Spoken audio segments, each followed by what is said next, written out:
এটা কি অন্য হুজুরের মাহফিলের মতো লাগতেছে? মনোদর্ব বইয়া থাকবেন, মনোদর্ব উঠতেছে কেন? এই হুজুর এটা না খাও এখানে যত দিয়ে হয় না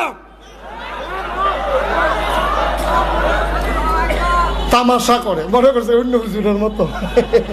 এই মাহফিলে আওয়ান যাইব, বহন যাইব, কাম লাগলে তারে কুলবালিশ বানাইয়া হুতন যাইব, উডন যাইত না।